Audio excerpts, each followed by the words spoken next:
You don't wanna record that.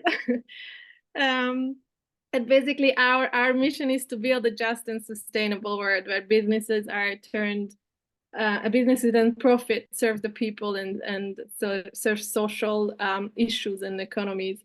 And basically that's why we are here and that's why I am here. But without taking more from on my side after this lousy introduction, I would give the floor actually to Helena and Francis to tell us more about their business, because it's never a bad time to start your business, never a bad time to become entrepreneur. And you will hear this exact angle from these two wonderful ladies. And that I would give the floor to them. Just to give you one more background info, today's focus is on value proposition. And that's one of the angles that we would like to highlight. So if you have any questions later, feel free to ask them or us. And yeah, I would give the floor to Francis and Helena. Thank you so much, Anna. So just a couple of housekeeping. So you mentioned 15 minutes and then 15 minutes Q&A. Does that start from now? Yeah, sure. I think so. Perfect. We have a few Okay, minutes booked. perfect. And we can't see anyone here. I'm not sure what you've been doing today. Before we start, just give it a shake, maybe a stretch, maybe your neck. Just to, I recognize it's late in the day for you, so maybe stand up if you can. But without further ado, we will start. I'm going to share my screen. And just let me know if you can see my screen. Perfect. Yeah. Okay. Yes, we see. Perfect. So, well, I'm Helena, and this is my mum, Francis, but also my business partner. And together we are GreensMadeEasy. Next slide. So why? So I'm very passionate about the environment. I care a lot about the environment, especially as I've grown up. I've seen the changes already in the climate, and I'm very sort of concerned about these things. Just a couple of stats to kind of put things into perspective. So food production accounts for over a quarter of global greenhouse gas emissions. Half of the world's habitable land is used for agriculture. And this means habitable land is basically land that is ice-free and desert-free.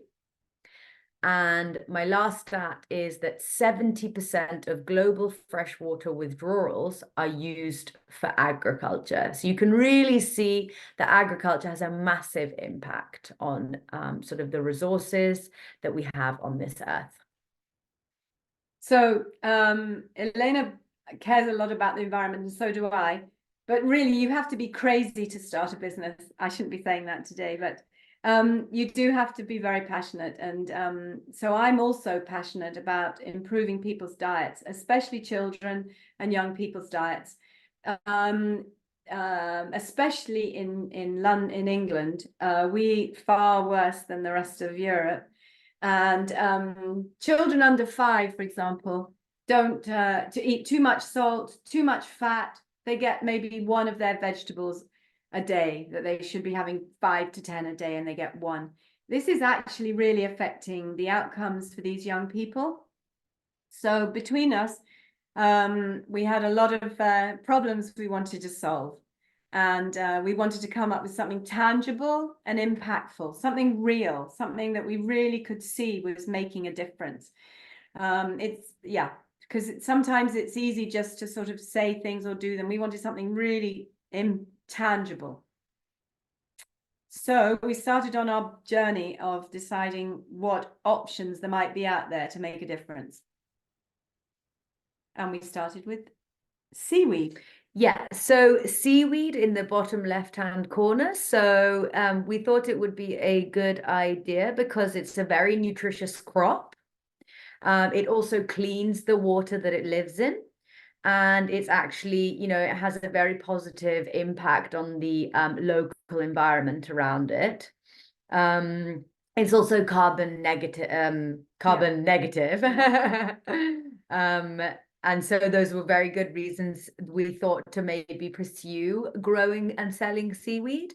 But there were a couple of issues. It means that you have to live by the coast, and there's a lot of technological expertise that you need. And so it may have taken us a long time to actually get to a position where we were having any impact. So we kind of, let's say, disqualified seaweed. We also thought about mushrooms. They are also very environmentally friendly, and they also have a very high rich source of nutrients. But we felt that maybe, you know, mushrooms, it wasn't going to give us enough flexibility to make everyday products so that people could really you know, eat them a lot and to have a bigger impact. And also, you know, we would have to probably sell them at a very high price, which wasn't really going with our ethos of feeding, you know, lots of people, that, you know, not just the people that could afford it, feeding lots of people nutritious food. And so our last idea was microgreens. We thought that ticked all the boxes. Growing microgreens creates almost no waste, and it emits very few greenhouse gas emissions. They create super nutrient dense foods, and they're easy to eat. They need little or no preparation. They can be grown within a community setting, offering opportunities to support disadvantaged families, empowering them to grow their own affordable, nutritious, fresh food all year round. So we felt that this was a much more impactful and frankly easier way to help with the climate crisis, and also feed children and their families really good food at an affordable price. I'm just going to mention, because microgreens, I'm not sure, does anyone know? If you do know what microgreens are, please write it in the chat. But just for anyone else that maybe doesn't know, what you see down here at the bottom, these are microgreens, and they're basically just baby vegetables. So this one that you see here, it's actually a baby radish. And it's about 10 days old. So you cut it, you grow it in trays like this, and each individual one of these, if you were to leave it maybe 5 or 6 months, would grow into a radish. But at this stage, they're called microgreens, and that's when we would harvest it. Next slide. Yeah. And then we do that because that's when the plant is most nutritious. So we were lucky enough to be on an Impact Hub circularity program, helping us to hone our business model and really make sure that our impact was the most significant that it could be.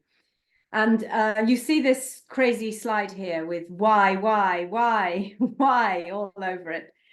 And the really good thing about the why is that it forces you to really make sure you understand what your offering is, what your business model is, what your product's going to be. And we have very little time really, but for example, for us, you know, I wanted to feed children, right? You could say that the problem is children don't have access to healthy food. Okay, you could say that's the problem.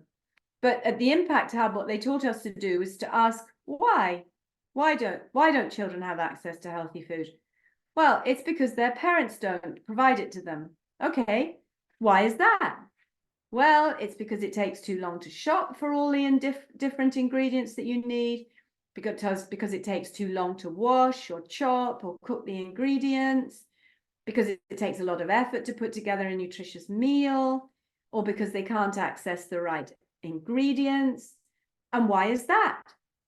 Because nutrient-dense foods are only found in specialized shops, or because they're hard to use, and not many busy parents have time for all of this.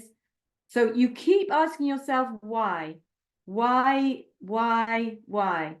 and eventually you do reach the bottom, and your Impact Hub moderator allows you to stop asking the question why.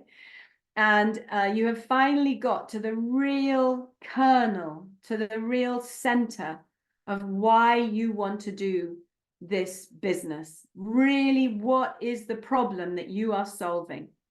And I really advise any of you who want to start a business this is one of the most important things you can do, is to make sure you know what problem you are trying to solve. Okay? Because until you've got that problem, you can't find the solution. And the solution is your business. But you don't want a solution that is not answering a problem that exists truly. Okay? You have to test that problem. And I can't, say that too often. So we thought we had got to the bottom of our problem. And that's when we started to build the business and create our solution. So our solution was to grow microgreens, but not only to grow microgreens, but to tell everyone about growing microgreens and also put them into products that people eat every day. So it would be easy for them to eat the microgreens, because we identified that one of the major problems was that it was difficult, for a number of reasons, to eat the right amount of vegetables every day.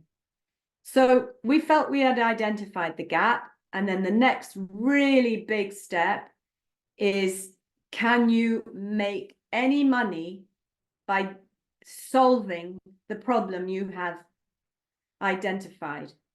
Can you make any money? I want to stress another thing here, is that making money is not a bad thing, even if you're in social impact world. We care passionately about what we're doing, and we're not trying to make a lot of money, but if you can't make money, you can't make impact.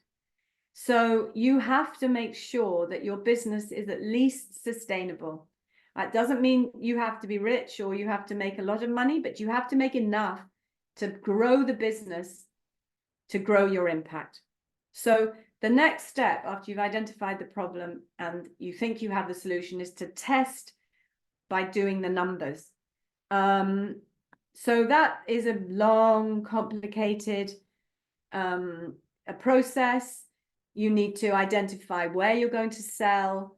You need to identify exactly what you're going to sell. You need to identify your target audience. You need to make sure that the market out in the world is ready for your product, because often people like us make products that people haven't heard of, and it's innovative. In fact, it's too innovative. So you have to make sure that you can, tell the world about your innovative solution, and still have them not be kind of scared of it. So we hit upon hummus as one of our ways of scaling up our impact, because it's not the same in Europe, but in the UK, nearly half of Britons have a pot of hummus in their fridge. I don't know if anybody here today has got hummus in their fridge. Hands up, anybody? Or yes? Anna, no? I wonder about the I other. make my own hummus. So Ah, it's not like a good. cold store. So that's okay, right? Yeah, in that's fact, it's the perfect. best. That's what we're trying to teach people to do. So we make our hummus with our microgreens. So it's easy to eat and super, super nutritious. So that's what we landed upon: pesto and hummus, and some other products which made it easy to eat your greens. But that took a long time to come to that decision. And I urge anyone who's starting up a business to spend a long time in this process we've just described: the problem, the solution, and the numbers, because you need that solid foundation to build. And it's much better to get it right at the beginning than to halfway through. So please focus on the foundations at the beginning and make sure you really are solving a problem that people have. You need to test that they really have this problem. Otherwise, you're not going to sell anything, a service or a product. So what you wanted to talk about today was value proposition. So I was going to ask, I don't know if everyone's too shy, but we've got some things in the chat there. Let's see, anybody? Oh, someone knows about microgreens. Good. 3 jars of hummus. Excellent. So we wanted to see if anyone would put in the chat what they thought value proposition was. We'll just give you 30 seconds to a minute to see where we're at on what people think value proposition is. Is that okay, Anna? Yes. Looking forward to start seeing. And then we'll tell you what we think it is.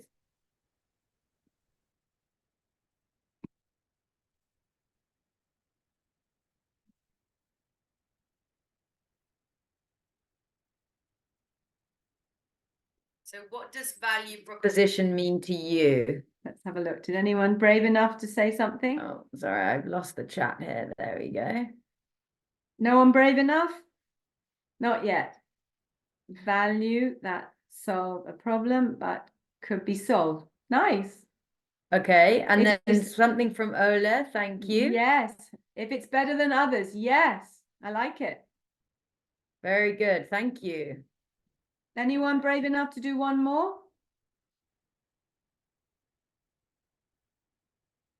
Let's see. There's one more. Let's see if there's one more.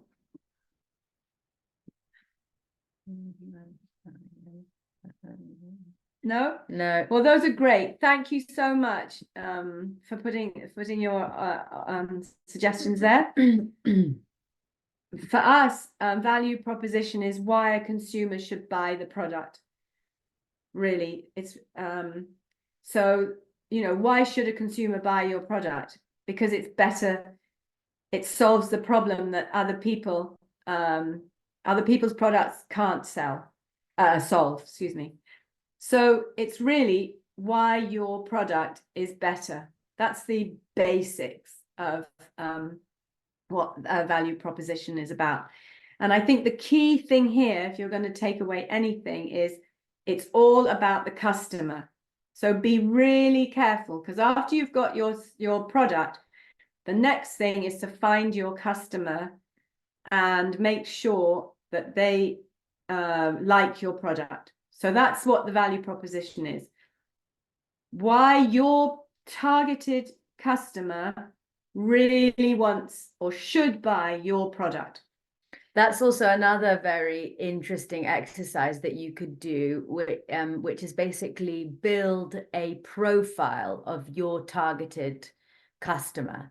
So, you know, even where they live, how old they are, how much money they have, you know, if they have a family, what kind of a job they have, where they come from, you know, you even what clothes do they wear, you know. Yeah. Knowing your customer will help you incredibly in being able to, you know, design your packaging or tailor your product in any way. So I think that's also maybe a good exercise to carry out. Yeah, it's all about the consumer. And so just to sort of enforce that point, what I wanted to put here was value proposition from the customer's perspective, from the other side. So it's the same, but make sure you get into their heads and see, why is this product satisfying my need? Why is it useful? How is it different? And of course, for people, social entrepreneurs like us, it will include personal and social values. It's not just about the functionality of the product. It's all about the ethos and the personal and social values. So that's value proposition. I just wanted to spend 30 seconds on the difference between value proposition and values, because it can be confusing. So the value proposition, as we said, is a marketing message, really. It's how great the product is at solving your targeted customers' needs. But the values of a company are slightly different. They're the guiding principles of the business. So it might be, for example, being bold, or being respectful. So the values are different from they're more guiding your internal business, and the value proposition is more about the marketing message to your consumer. So I wanted to open it up now. I think that's our last slide. Oh yes, just a couple of extra things to mention before we get into Q&A. On entering the market, because you asked us to talk about entering the market and sales strategies. Honestly, what we've talked about so far, finding the problem, finding the right solution, and then making sure that you know how to tell your customer about that, the value proposition. After that, if you've done your work well, you should find the next stage easier, because you have done all the hard work and you know who you want to sell to and how to do that. So you're ready. And the only cautionary message I would have at this point is start small and don't scale up the problem. An example of that could be, you know, you're doing something. Well, I'll give you a real life example that we had. So we have very laborious, as you saw on the first slide, the way that we plant the plants in soil. This is very nutritious, but it's also very labor intensive. So we have to sieve the soil. We have to spread the soil on the tray. We have to spread the seed on the tray. We have to stack the trays, that when they're germinated, we have to uncover them, cleaning each one individually. Then we have to water them every day. Then we have to harvest them. Then we have to clean the trays. I mean, it's just, so we're doing this on a small scale now. So just Francis and I can do that. But if we want to have a bigger impact, which is what we want, we would have to have thousands of these trays, and then that's what would happen. You'd be scaling up the problem. So imagine we had 1,000 of those trays. It's impossible. We would never be able to do it. We would have to hire 100 people. It wouldn't be efficient. So that's an example of scaling up the problem. So we have a solution to that, is that we are growing differently now. So we didn't scale up the problem. We've kept the good part of the business model. We know what our problem and solution is, and we know who our customer is, but we now are producing differently. So now it's much more efficient, and we're able to make much more impact that way. So yeah, don't scale up the problem. If you find that there's something wrong at the beginning, fix it. Fix it while you're still small. Don't fix it later. Fix it early on. I think that's my final words. Perfect. So that's kind of it. Just open for Q&A. I see someone said something in the chat, and he's trying to read why a customer should buy a product. Yes, exactly. Yes, exactly. That's a very vital bit of information. That's Absolutely. good. Yeah. So yeah, we'd like to open it up for questions. I like to see everyone. So if you don't mind, I'm going to stop sharing my screen so that I can actually see. Yes, if you all feel comfortable, then we would love to see a couple of faces here. Oh, nice. Thank you. Hello. It's nice to see you. And now you can ask all your questions. And thanks so much for this very clear presentation. It's great to hear this story, the very tangible advice you have for this next generation. Yeah, I loved it. So thank you so much. Thank you. So folks, do you have questions to Francis and Helena? Or comments, you know, if you have any Yeah. observations, anything? Or maybe someone wants to tell us why they're here, why they want to start up. What's the problem you want to solve? Anyone want to be brave enough to tell us the problem they want to solve?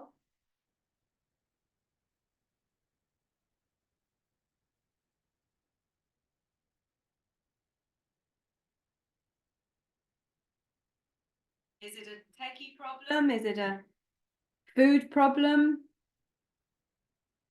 Is it a old person problem? Which are they at university? Yeah, there Are are you, lots of different ones. you're at all different universities. Does anyone want to tell me what program they're in? What you mean by program they are in? What the Master? degree is, what they're Degree, studying. yeah, degree, yeah. The subject. So if I start by myself, I am working with big data and AI. Oh, okay. Don't know, maybe What kind of challenges do you see, Tema? in general, you mean in general, not in my field? In general or in your field? I think the major challenge that I can see, it's a climate change and environmental change in general.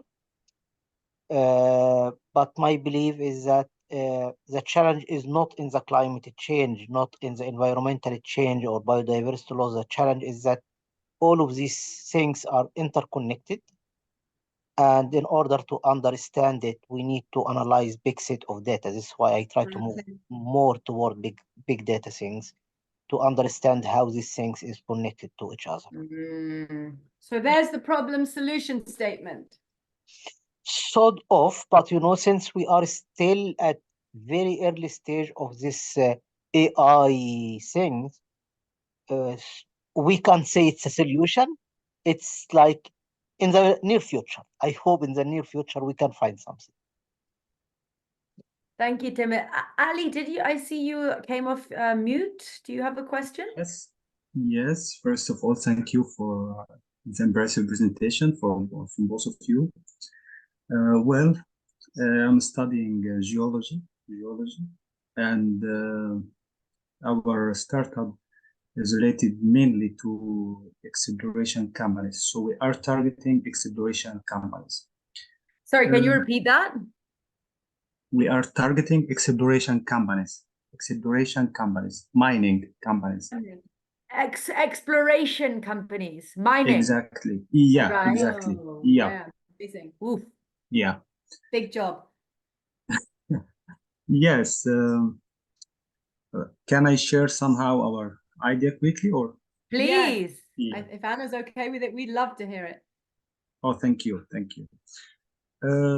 So simply, we know it's difficult to target where we can find a mineral deposits, for example, gold. Yes.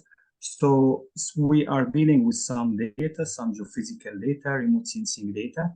We somehow use softwares to target where we can find the mineral, which is the pain point for mining companies. The pain point for mining companies. Pain point. Yes, and now we are working on it. Somehow we have a prototype, and we are here to learn how to improve it, how to go to the market, how to do market analysis, and so on. Excellent. Sounds Very good. necessary. Yeah, absolutely. Thank you for doing that. Thank you. Thank you. Maybe I can have a comment here on Ali.